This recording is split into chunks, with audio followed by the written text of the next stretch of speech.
In the beginning, God created the heaven and the earth.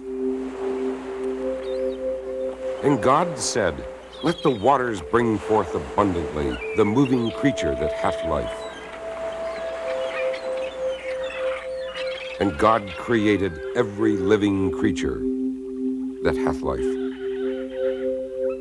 So vivid was the biblical account of creation that up to the 18th century, the concept of an unchanging world was fixed firmly in the minds of Christians and most scientists. Using the Bible as a record of time, theologians had calculated that the earth was very young. One professor had actually pinned down the day of creation at 9 o'clock, October 23rd, 4004 BC. Because the period of creation was measured in a matter of 6 days, most scientists accepted as fact that the original forms of all living things were created at the same time. Taking the Bible as his guide, the idea of a perfect world designed by a creator would be powerfully argued by one Bishop Paley. Imagine, he asks, that you had never seen a watch. You would have to assume this intricate object had been designed by an intelligent creature. Now, look at the human eye. Anything as perfect as this lens could not have evolved on its own. Indeed, anything as complicated as nature must have been designed by a creator with a purpose. Behind his purpose was an order of being made to serve him. Fixed and unchanging, all beings were ranked in ascending order. From the lowest forms of being to the highest. This divine ranking was called the Great Chain of Being.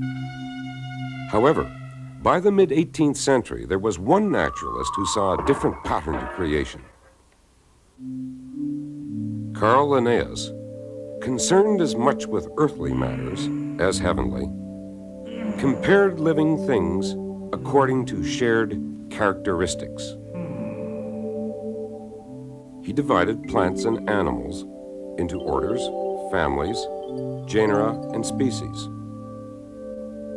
and provided the basis of today's expanded taxonomy.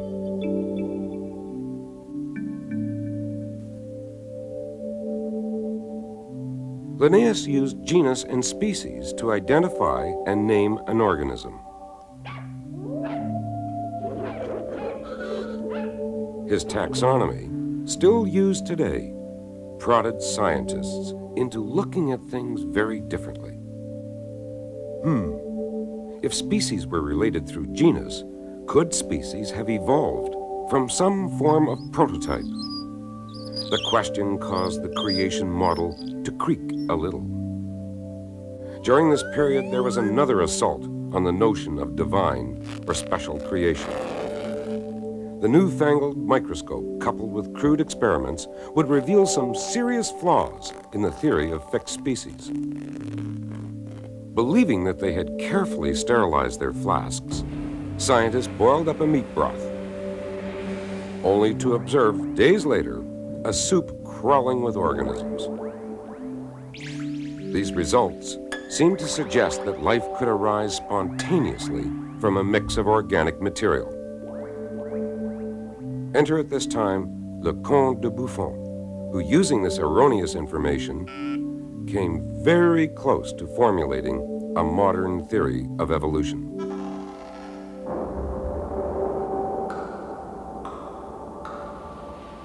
After the Earth had cooled down, he speculated that from the primordial mix, basic ancestral life forms arose spontaneously. As any one of these ancient forms, such as the cat, migrated about the Earth, its basic form would be modified by the creature's response to its environment.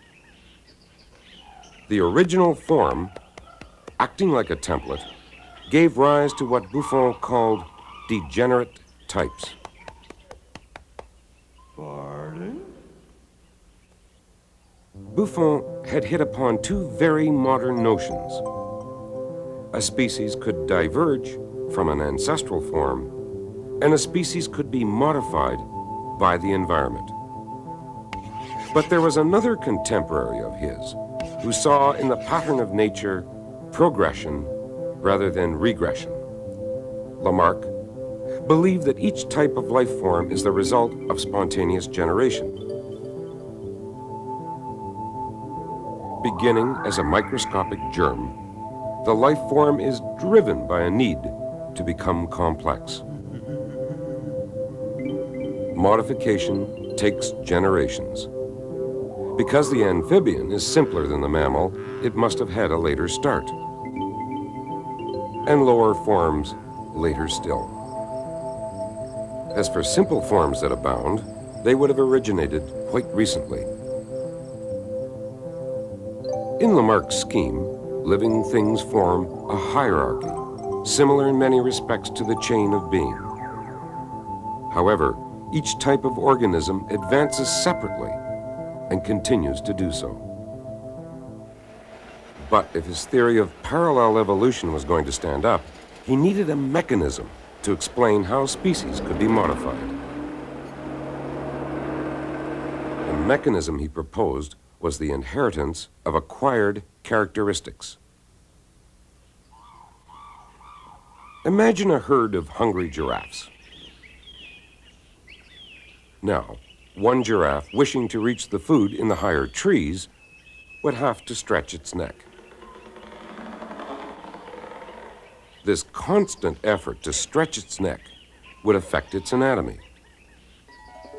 When this creature with the longer neck bred, it would pass on the characteristic of long-neckedness. The offspring, in turn, would try to stretch its neck, until over generations, giraffes would take on elongated necks. Conversely, if an animal had no occasion to exercise a particular organ or appendage, over generations the disused appendage would wilt away. Lamarck's theory, whereby habit modifies form, strongly influenced scientific thought. And it still does today, because its appeal rests with the implied idea that evolution is directed. There is a strong conviction that evolution is not a matter of blind chance. Life is guided by an inward drive, which propels an organism towards a higher form. A few scientists detected more mysticism than hard fact to Lamarck's theory. Besides, if the Earth were merely a few thousand years old, how could a species evolve in so short a time? Nevertheless, it was the pioneer work of these scientists in the early 18th century and 19th century which set the stage for this revolutionary thinker whose speculation about the modification of the species would trouble paradise.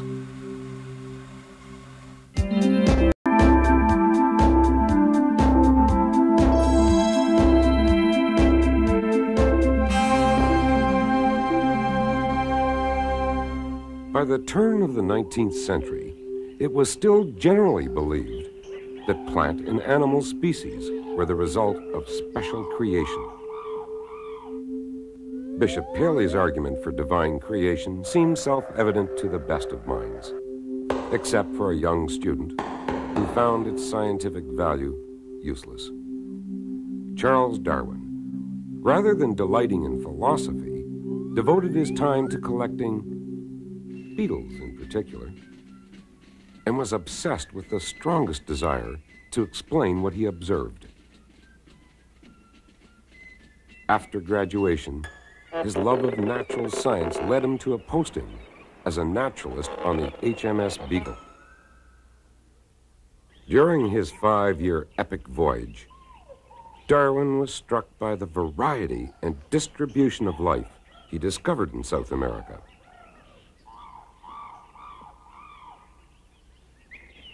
A year after his return, a germ of an idea sprang from his experience. But wanting to heap evidence upon evidence to bolster this idea, this cautious man would take over a quarter of a century to publish one of the most revolutionary of scientific theories, the origin of species. Species, he states in the first chapter, are lineal descendants of some extinct species. With that opening volley, Darwin hoped to prove that the notion of independently created creatures was wrong. Everywhere Darwin looked, he saw variation. Turning to the familiar, he reminds his readers that horse breeders have been selecting what is both useful and pleasing to them for centuries. I cannot, he states, believe that the dray horse and the racehorse were suddenly created as perfectly as they are.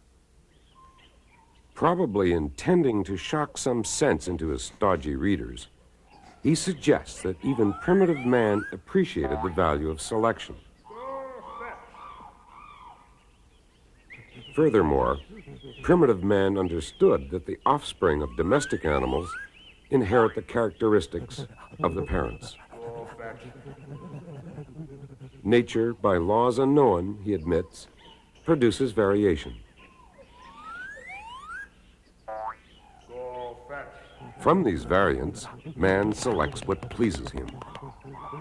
Over the passage of time, the more he keeps and breeds these favorable variants, the more the modification accumulates in the desired direction. This process Darwin called accumulative selection. As he turns to the natural world, Darwin becomes his poetic best. From the humblest parasite which clings to the feathers of a bird, in the plumaged seed which is wafted by the gentlest breeze, we see beautiful adaptations everywhere. Without the selective hand of man, what is the principle that enables nature to produce these excellent results? At this juncture, Darwin is inspired by Thomas Malthus, who established that all living forms have the power to increase exponentially. What would happen, Darwin muses, if a pair of the slowest breeders, the elephant, were to breed unchecked? Within 500 years, the earth would be stampeded by 15 million of the beasts. All organisms, vegetable and animal, tend to increase in this manner. What then checks their increasing numbers? The truth for Darwin was what he coined the struggle for existence. The struggle between members of the same species and the struggle between members of different species.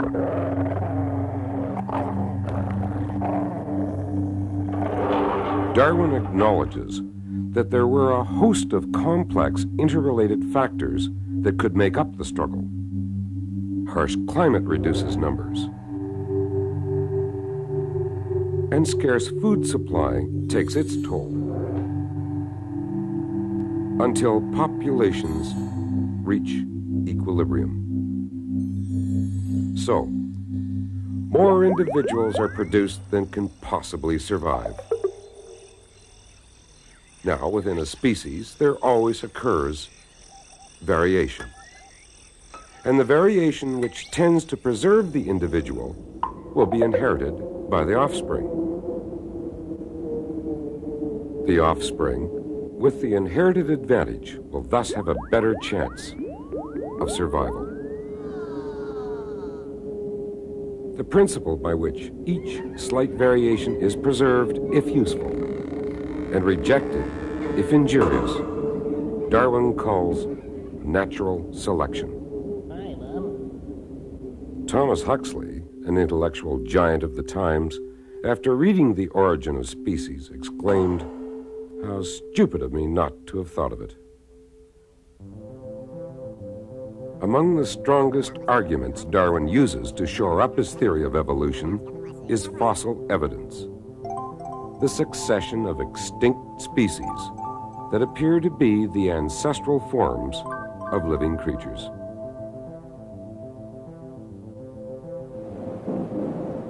Many pious scientists, however, were unimpressed with his line of thinking. Extinct creatures had simply been trapped in Noah's flood and embedded in the rock, they asserted.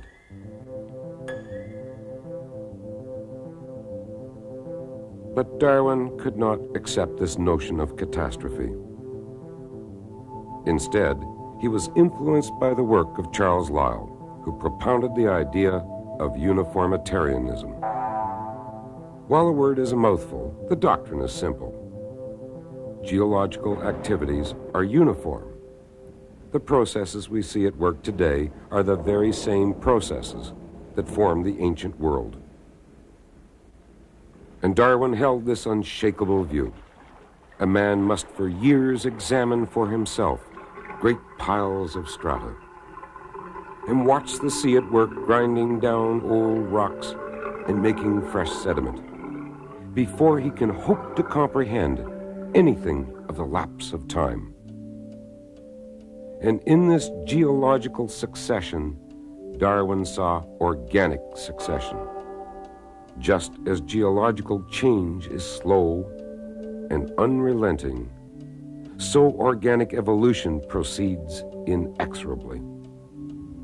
Natural selection is hourly scrutinizing throughout the world every variation, even the slightest, rejecting that which is bad, and preserving and adding up all that is good.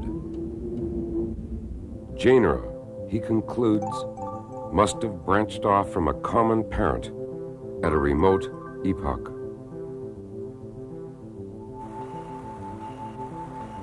Darwin could feel, could sense the millions upon millions of years of natural selection at work.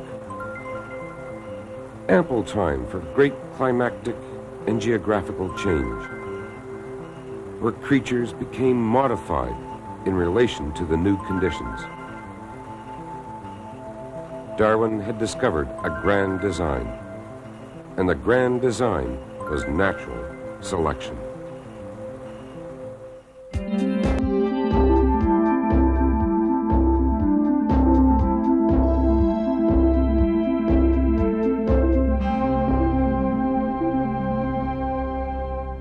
When The Origin of Species was published in 1859, it was not well received. With few exceptions, Darwin's arguments for evolution only hardened scientists' positions. The prime weakness of Darwin's theory was his inability to explain how characteristics were transferred. When what Darwin called a wondrous monster would occur in a population, if the type were adaptable or fit, only his progeny should survive. Not so, Darwin's detractors argued. The process of natural selection is too slow. When this hairy type breeds with a bald, the results would be an in-between. And when the in-between type breeds within a greater population of bald, in a few generations, the hairy characteristics would be blended out. Ironically, the argument against blending out could have been destroyed had Darwin troubled himself to read Gregor Mendel. Interested in the hard facts of heredity, Mendel experimented with the common pea plant. One of the many characteristics the pea plant exhibits is two distinct seed shapes, round and wrinkled. Selecting a pure strain of each variety, round and wrinkled, he cross-pollinated the plants. Now, prevailing wisdom predicted that the results would be an in-between variety,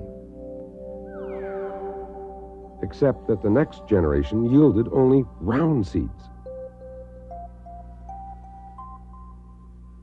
To test whether the wrinkled trait had vanished, he allowed the plants of the first hybrid generation to self-pollinate.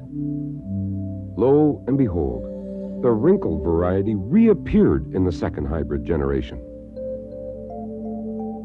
As often as he repeated the experiments, he always obtained a ratio of 3 round to 1 wrinkled. The genius of Mendel was simplicity itself. He assigned to the germ plasm of each pure variety 2 paired particles, which he called factors. The pure strain of the round variety contains 2 dominant factors, designated by uppercase R's. The recessive factors are contained in the wrinkled variety. These are designated with lowercase r's. In sexual reproduction, the pollen and egg contribute only one of the 2 factors. So when the one pure variety is fertilized with another pure variety, the only possible combination contains one of each factor, a dominant and a recessive. However, this first generation hybrid manifests only the dominant trait, namely roundness. Now, when these factors combine in reproduction to produce future offspring, each hybrid parent will contribute one of 2 possible factors. But because each hybrid parent has 2 different factors, there are now 4 ways these factors can combine. The combination of 2 dominant factors produces the dominant round form. The dominant factor from one parent may combine with the recessive factor from the other parent. In this case, the dominant factor, roundness, will prevail. Or, the recessive factor from one parent may combine with the dominant factor from this parent, and again the dominant factor, roundness, is expressed. In only one case, when the recessive factor from one parent combines with the recessive factor from the other parent, does the wrinkled form prevail. Hence the famous Mendelian ratio, 3 to 1, 3 times as many round peas as wrinkled. So, Mendel could have provided Darwin with the ammunition he needed. Units of heredity are not blended, but rather preserved. Today, Mendel's term, factor, has been replaced with the term gene, the unit of heredity. And the constituent parts of the gene are called alleles. He enabled us to draw a distinction between the phenotype, the appearance of the organism, resulting from the genotype, the genetic makeup of an organism. Even 30 years after Mendel published his work, many scientists persisted in believing that in large breeding populations, the dominant gene would eventually eliminate the recessive gene. If the polka dot gene were dominant, would it eventually take over the bald recessive type? Surprisingly, the answer is no, if we are able to seal off the population from exterior influences. In 1908, G.H. Hardy scribbled on a napkin this mathematical expression.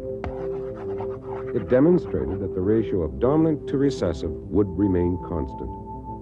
If it looks familiar, it's the binomial theorem, which you probably thought wasn't very useful. Let's visualize the way alleles from hybrid parents combine in reproduction.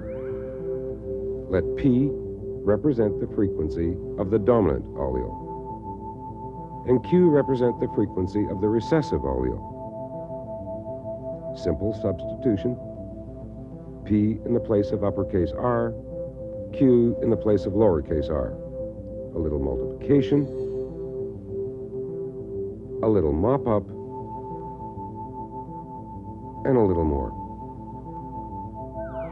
Now we'll put the equation together.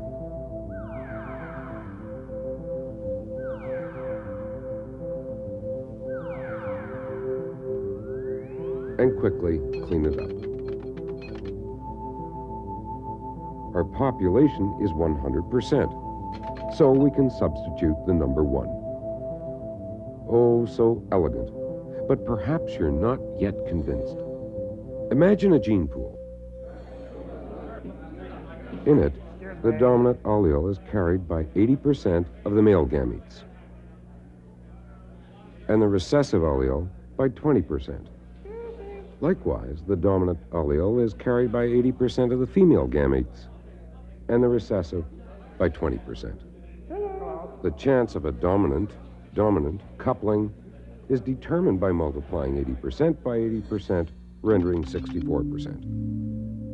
A recessive coupling involves the same mathematical exercise to produce 4%. This is, of course, exactly what is expressed by the theorem where P equals 80% and Q equals 20%. We'll tidy up the math and return to graphic form.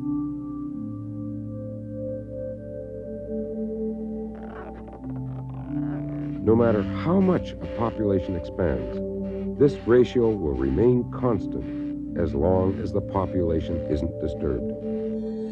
The Hardy-Weinberg law is a theoretical model that illustrates how genes are distributed and preserved. The gene frequencies for a population come to equilibrium under strict conditions. The population must be exceedingly large, and the creatures permitted to breed randomly. In other words, no sexual selection occurs. But if one phenotype can never replace another, doesn't the model contradict Darwin? To the contrary, the Hardy-Weinberg model acts as a barometer to indicate something is happening to the population. If the Harrys flourish, as the Baldies expire, perhaps Darwin's natural selection is at work. But the big question remains: how does a wondrous monster pop out of the population in the first place?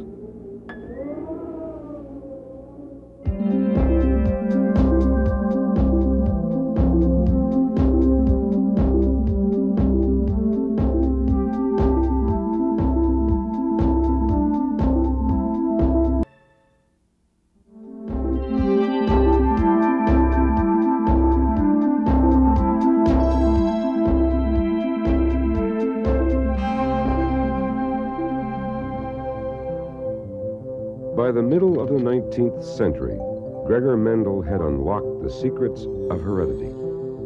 He showed that a trait like roundness in a pea did not blend with a wrinkled trait. Mendel proposed that factors, which we now call genes, survive intact from generation to generation and preserve roundness and wrinkledness in fixed mathematical proportion.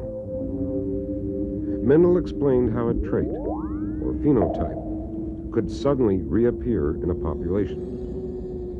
Because the genes which produce variations are hidden and survive from generation to generation, they occasionally produce a different phenotype. A change in the environment might favor one variation over another. Slowly, natural selection, acting on this phenotype, could bring about the evolution of the species. Mendel's work was a theoretical description of how variation might occur, but neither Mendel nor Darwin were aware of the actual mechanism which could produce variation. It would take the work of many cell biologists to reveal the actual mechanism of variation. Around the beginning of this century, scientists began to suspect that the chromosomes contain the genetic information which determines both the function and appearance of the organism. Here is what biologists observed. Prior to a cell's division, chromosomes within the nucleus would first replicate, line up, and then separate. Finally, one member of the replicate goes to each of the daughter cells.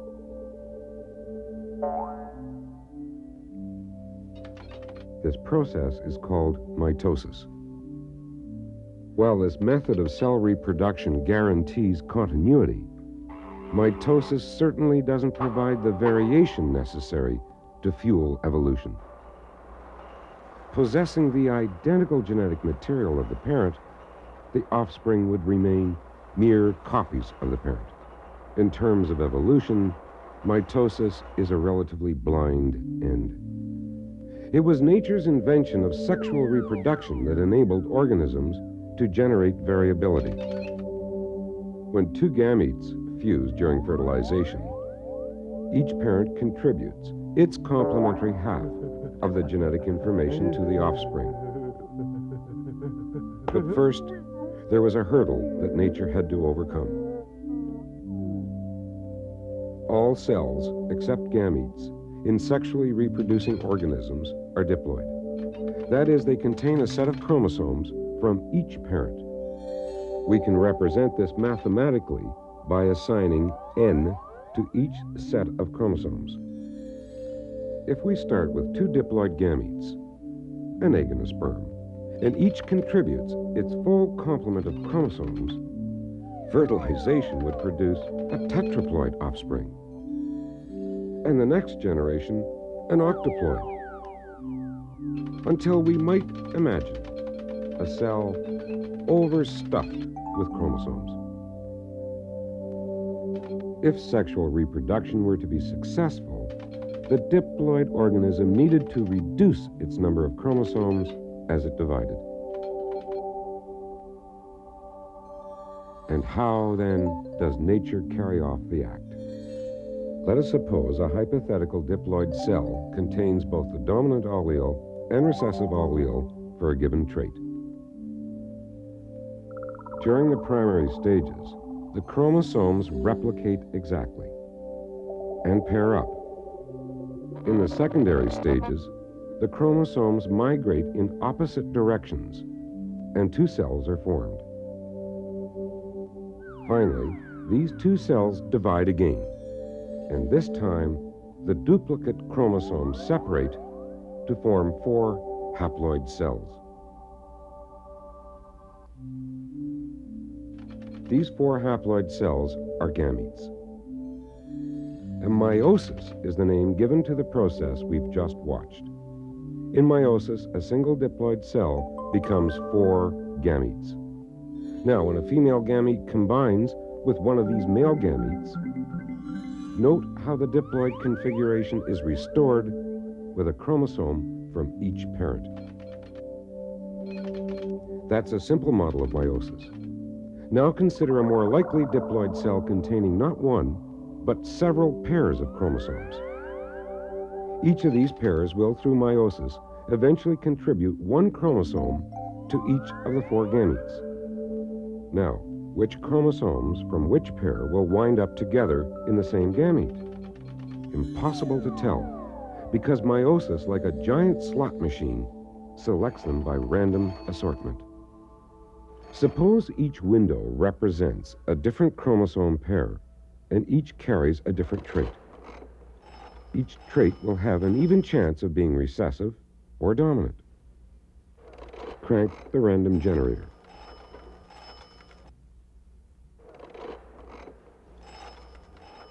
The number of possible combinations is a stingy 8. Now, increase the number of chromosomes to 23. That's the number in a human gamete. The random assortment payoff is in excess of 8 million possible combinations of chromosomes in each gamete. But even this model of meiosis, with its staggering variation, is still an oversimplification, because nature is more complicated. Working once again with a single diploid pair, our model gives us not 4 different gametes, but 2 pairs of identical gametes. At this stage of meiosis, the chromosomes carry out a maneuver called crossover. Note how the chromosomes exchange material. What is important as we watch the cell perform its choreography is the net result of the crossover.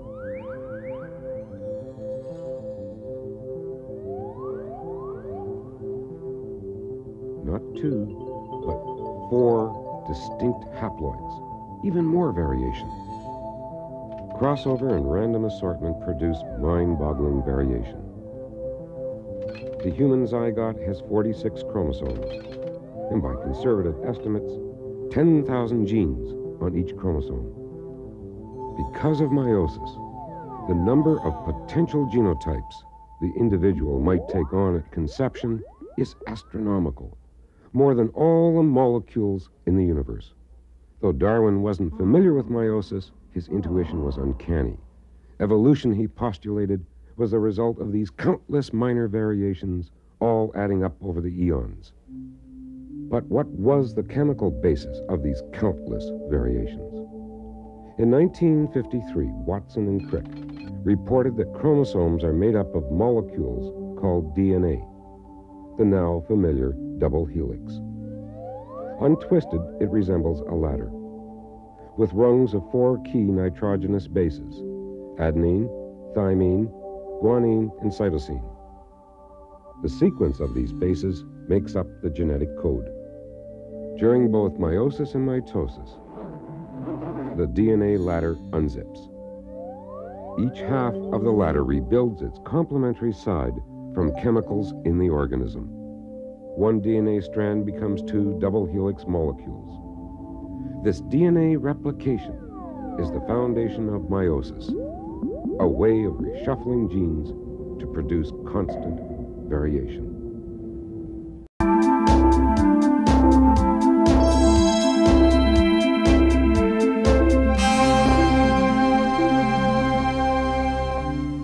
Meiosis is a phenomenon that takes place at the level of the individual cell. During this process, genes are randomly rearranged, sorted, and parceled out to the gametes.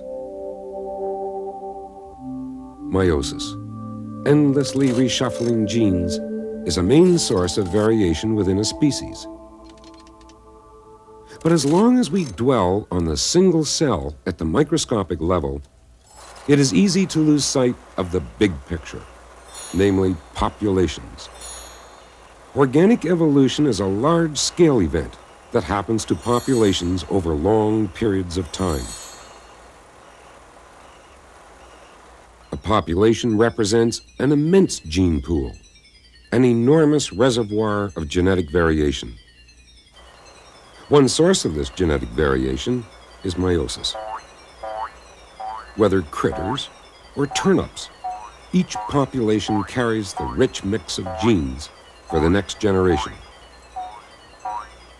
However, this process of heredity does not itself change the gene frequency. We know from the Hardy-Weinberg model that the frequency for a specific allele is fixed according to this formula.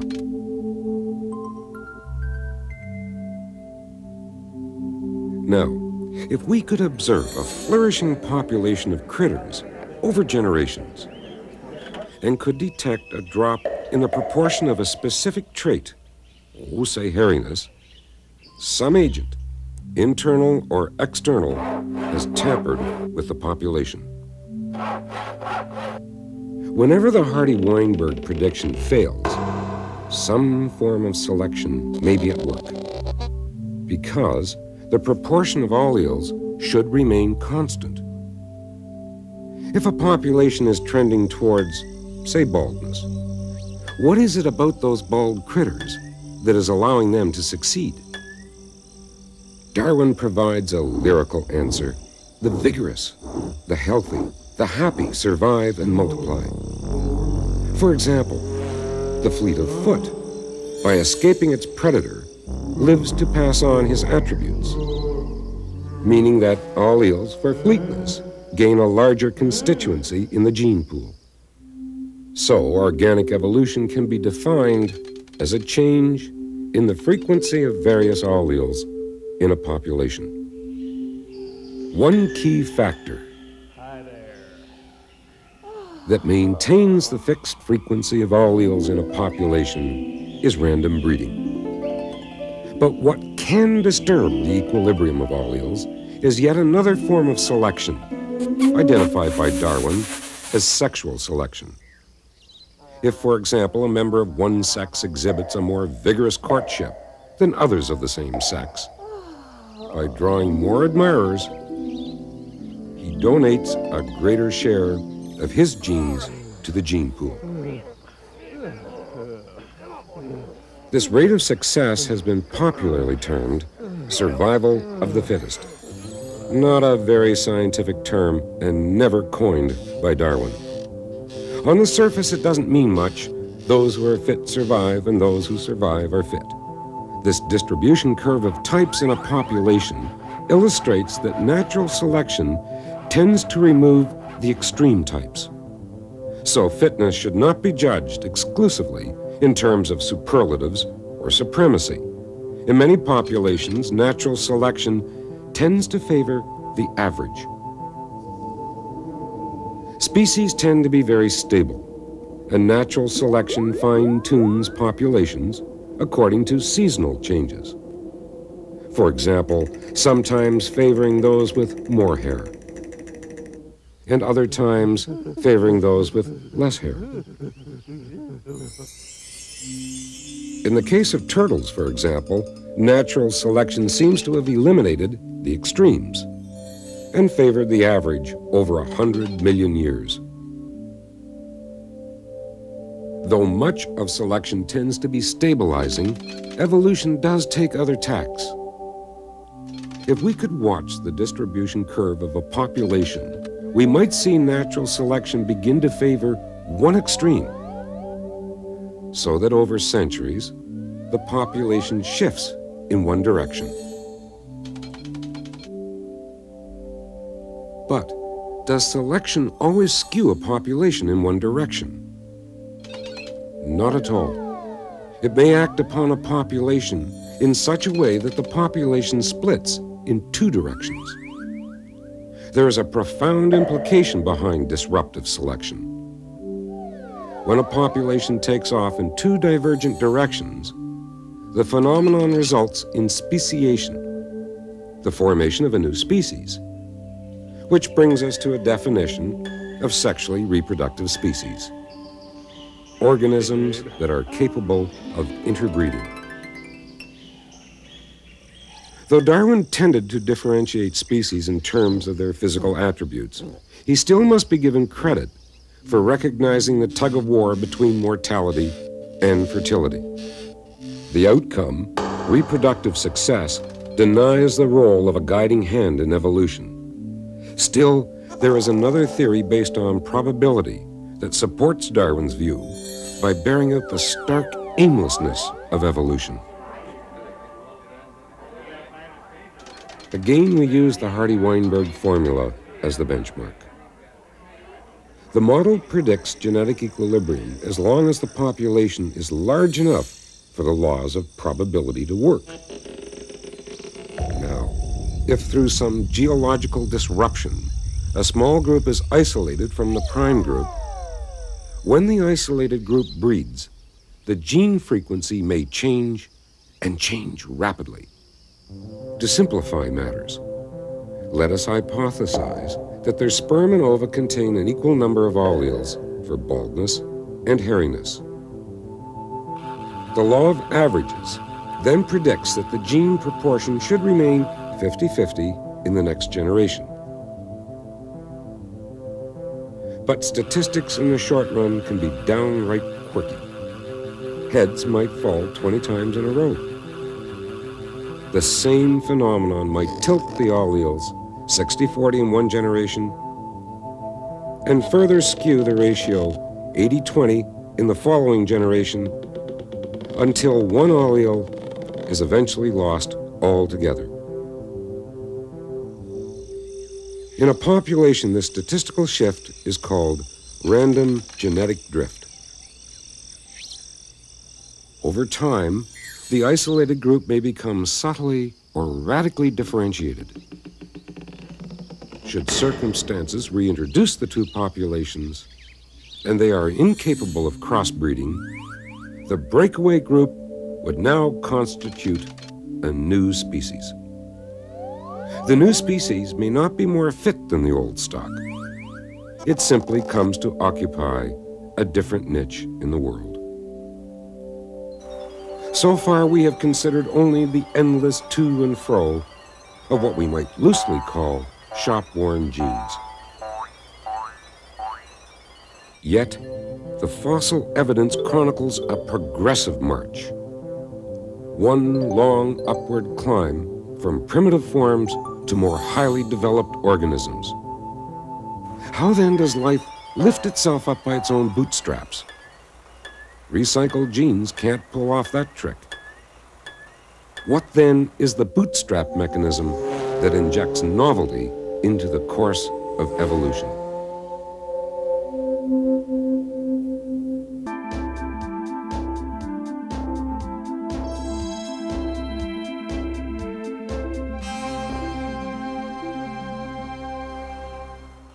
Organic evolution is a large-scale event that happens to populations.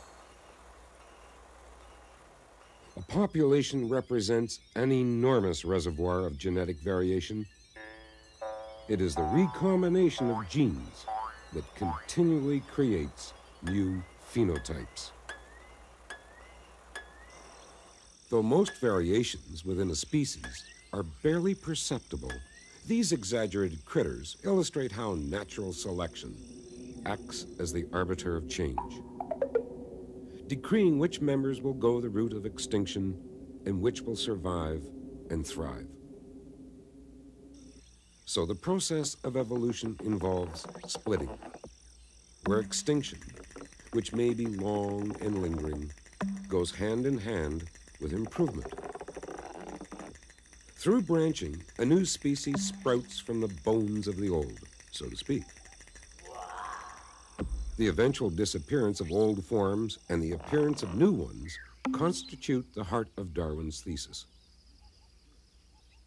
In the tree of life, Darwin saw a pattern where new limbs arise as old ones drop off. In his words, there is grandeur to this view where higher animals directly follow. Ah, but here's the rub.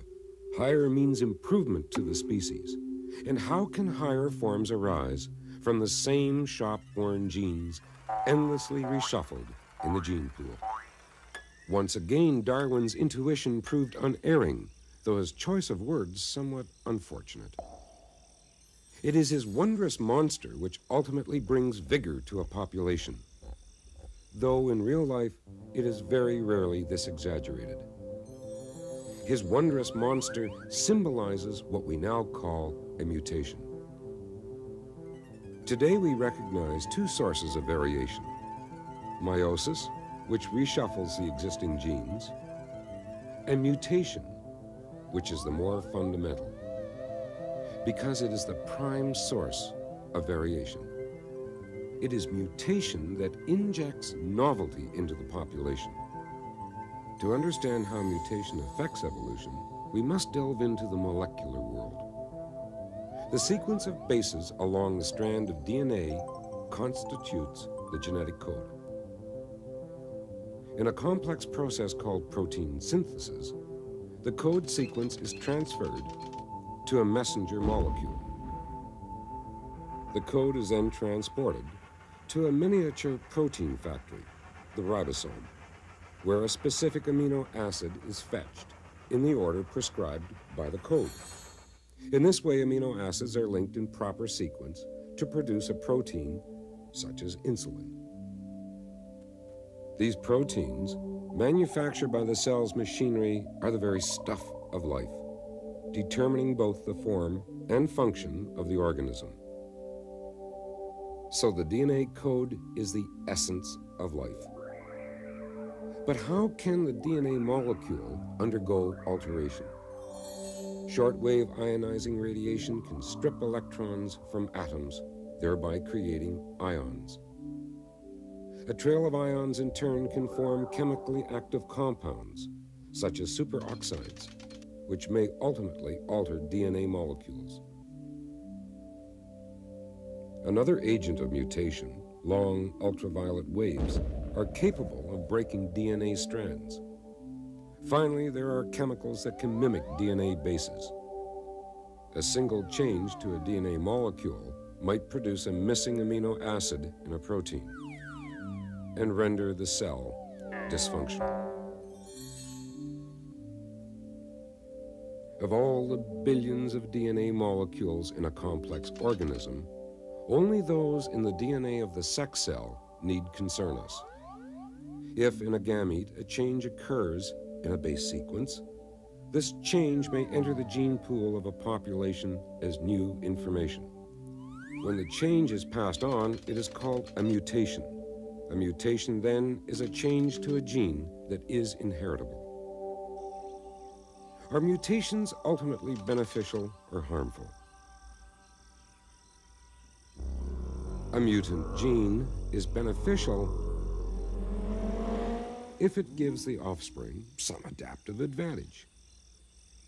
A mutant gene is harmful if it places a critter at a disadvantage.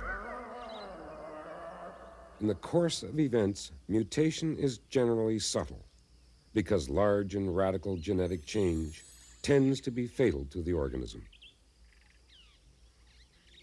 For example, a whole sequence of proteins may be necessary to build one essential chemical. If a genetic change alters only one protein, a vital chain of events may be interrupted and the organism rendered incapable of survival. Not surprisingly, many biologists have asserted that mutations affecting the ability of the gene to code for proteins are tiny changes that take place at a relatively slow, steady rate. But there is no hotter debate in the field of evolution today than the whole question of the rate of mutation and the rate of evolution. Take, for example, two mammals, the mouse and the elephant. If the agents of mutation bombard both species at the same rate, because there are more generations of mice than elephants, shouldn't the mice evolve at a faster rate? Another puzzling point: if slow and steady wins the race, why does evolution proceed more quickly in large-brained mammals than small-brained reptiles? Could the brain be speeding up the rate of evolution? And if the brain is superseding the role of natural selection, does its function threaten Darwinism? Certainly, if one word summarizes the rate of evolution, according to Darwin, it is gradualism. Darwin was convinced that evolution involved the accumulation of tiny, advantageous modifications. When the fossil records indicated a gap, Darwin was certain that the paleontological records were imperfect. The most recent challenge to Darwin is the theory of punctuated equilibrium. The gist of this theory is that species remain stable for long periods of time, only to suddenly evolve. According to this theory, the rocks tell the truth. There is no gap in the records. In a relatively short burst of time, measured in thousands of years, a species undergoes a major change and settles back into a long period of stability. Here is a comparison of the two patterns: gradualism and punctuated equilibrium. The one is smooth, the other shows leaps and bounds. Now squint. Their branching patterns look much alike. The theory of punctuated equilibrium, then, hardly spoils the luster of Darwin's vision. The final chapter is far from written. In Darwin's words, a grand and untrodden field of inquiry will be opened, where from so simple a beginning, endless forms, most beautiful, have been and are being evolved.